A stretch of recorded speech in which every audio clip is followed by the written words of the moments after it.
Welcome to the Midwest. My name is Jesse, and this is the second video on anxiety, overcoming it, conquering it. And if you haven't taken a look at the first video, I'd like you to go back. Please take a look at that. I'm going to put it in the description box. Please take a look at that first video because I'd like you to see this in order. The last time we talked about what Kierkegaard said about anxiety. Anxiety is the dizziness of freedom. And we talked about how it is this disorienting feeling. I don't necessarily know what to do. I'm in this situation. I'm not sure what to do with my life. We talked about how it is often keeping us from feeling free because it makes us avoid what we want because it's in a situation of anxiety and it makes us feel trapped where we are. And so today I want to encourage you to do something, and if you take a look at the title of this video, it is to remember to go out there and be nice to people. And I say this at the end of every video that I do, and it's not just a platitude that's like, hey man, have a nice day. It really isn't. It is not a platitude. I literally recommend for your own health and wellness that you go out and you are nice to people. Now let's talk about why. Now we live in a culture, especially if you're in Western culture, we live in a culture that we are actually suspect of people who are nice. That's like the sickest thing. We're suspect of a person. What do they want from me? So oftentimes this causes anxiety when we're genuinely nice people, and it's like, well, I want to make sure not to be this creepy, weird person. I'm not going to go up and say anything nice to anybody, and I'm just going to kind of go my own way and not make eye contact with anybody. Because we're in this situation where we feel like to be nice to someone, you can't benefit from it. There can be no way. If you're really being nice to someone, it's not about you. We're really skeptical about that. And we've been taken advantage of before.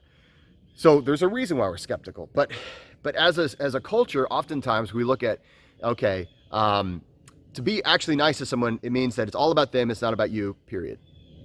Okay? Or we look at it as, well, if it's not that way, then it's this other way. It's, well, if you're nice to someone, then you're probably just being nice to someone so you look good in front of other people. You can, go brag. Oh, hey, everybody, look at how I helped the lady cross the street.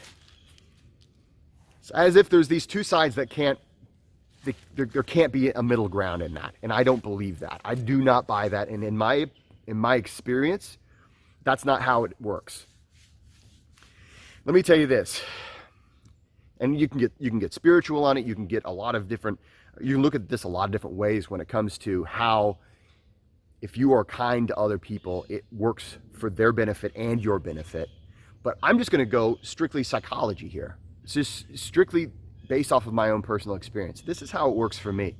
First of all, like Kierkegaard said, anxiety is the dizziness of freedom.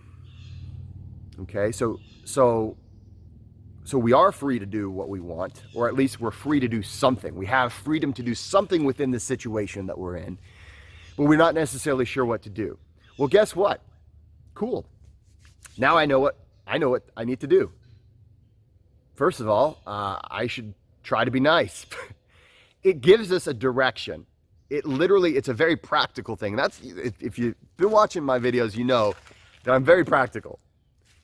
Very, very practical. And so when you're nice to people, it literally, if that is your goal at all times, guess what? No longer are you in the situation where you are experiencing the dizziness of freedom. You know what you're constantly looking for. You have an action. You've got a plan at all times. And that is, okay, how can I be a kind person? Now, that doesn't mean you let people walk all over you. It doesn't mean that you are, kissing up to people and brown nosing, okay? So don't look at it like that. Literally, you're just trying to help other people feel comfortable, help other people in general. It's not like you're trying to, you don't have to give them money, but you literally just think about in everyday interactions is how you can be nice to someone. you know, and this is what I would do. I would just look for people and just be friendly, be pleasant. You go and you see somebody in the elevator. Hey, how's it going? Awesome, great. Send a smile their direction. Oh, I'm afraid to do that because I think they'll think I'm weird. So what, dude? Seriously, if you are in a place of genuineness and you're going out there and you're just saying, I know what I'm trying to do. I'm making some kind of an effort to just be kind to anybody that I meet. Well, then what's wrong with that? Why would you feel dumb? Well, and also, on top of that, think about it this way. So it also puts you in a social situation. Anytime that you are nice to someone, think about the social situation that causes you the most stress. So when you're in a social situation, oftentimes you're waiting for the other person to make some kind of gesture or a social move, and you feel as though you're lesser than, right? And when we feel anxiety, oftentimes it's accompanied by a sense of, I am lesser than, I am not as, I don't know, for some reason it's this weird thing. It's this insecurity that we have whenever we experience anxiety, especially in social situations. But when you're in a position of giving people kindness, when you're in a position where you're actually doing something nice for another person, you are no longer beneath that person. Just think about this. To wish a person good morning or to compliment a person about something, you are putting yourself in a position where you're on the same playing field as another person.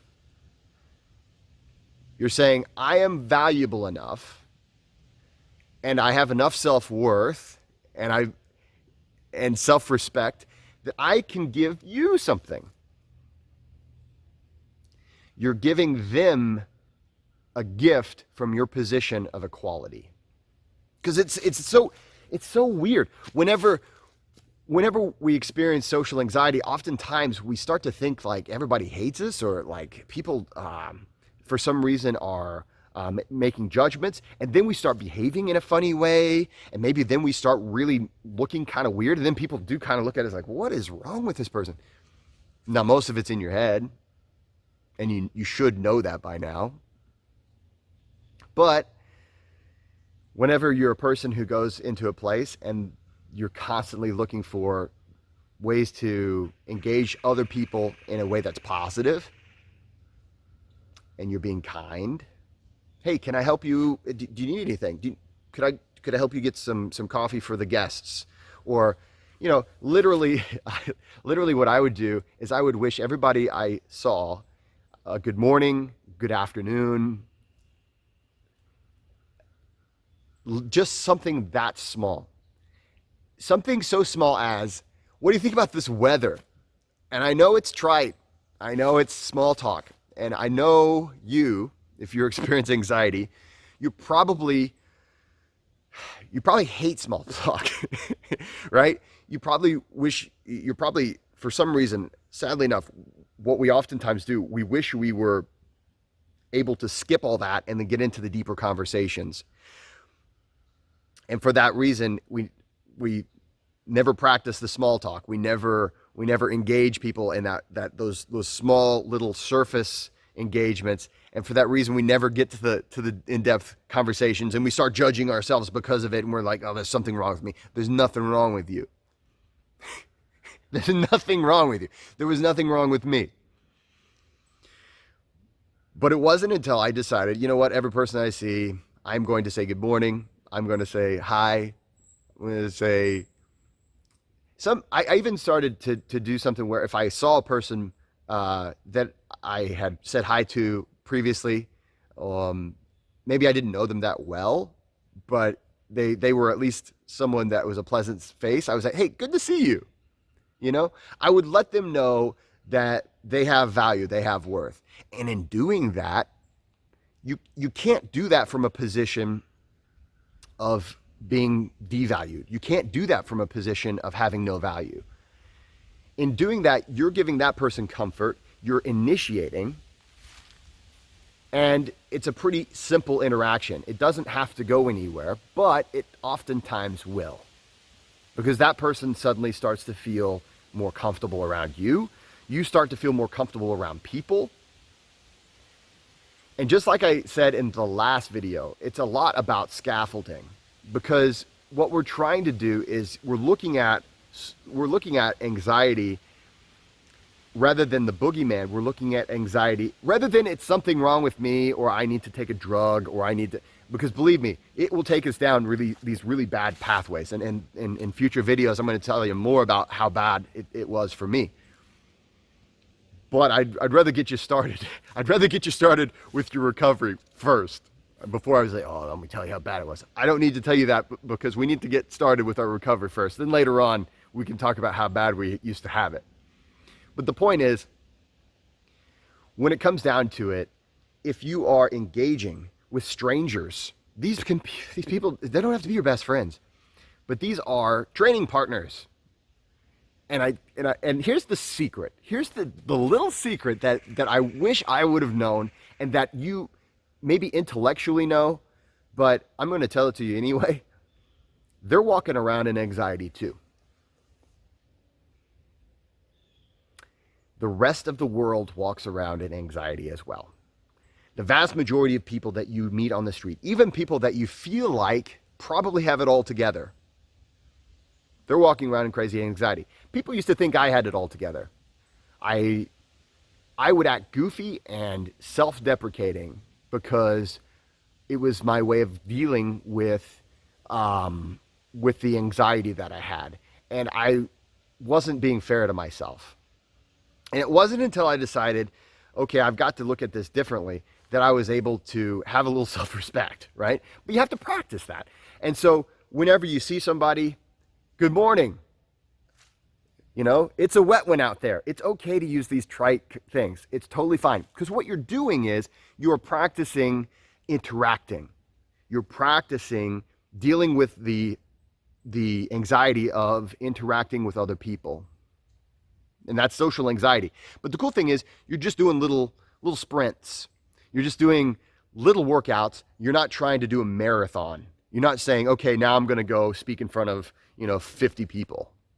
Now I'm going to go do a first date. No, you get used to, what you do is you get used to the anxiety that comes with dealing with strangers, that comes with dealing with individuals, because we're all individuals. That's one of the things we oftentimes forget, is that every single person is dealing with their own stressors, their own lives. And even though they on the outside they look placid, on the outside they look happy, on the outside, there's things underneath that they don't see. And I guarantee you, there are people watching right now, and you're probably one of them, that people don't realize you even have this anxiety. And I know that because I was that person. I started recently talking about how I've suffered from anxiety my whole life, and people are like, no way. And it's only after I explain my stupid behavior as a young person that they're like, oh, maybe you were dealing with some things. So go out there and be nice to people. Again, you can benefit from helping another person. You're not doing it all for yourself. You're not doing it all for them. We all benefit. We all benefit when we're nice to people. So, I hope this was helpful. Please like and subscribe. And don't forget to go out there and be nice to people.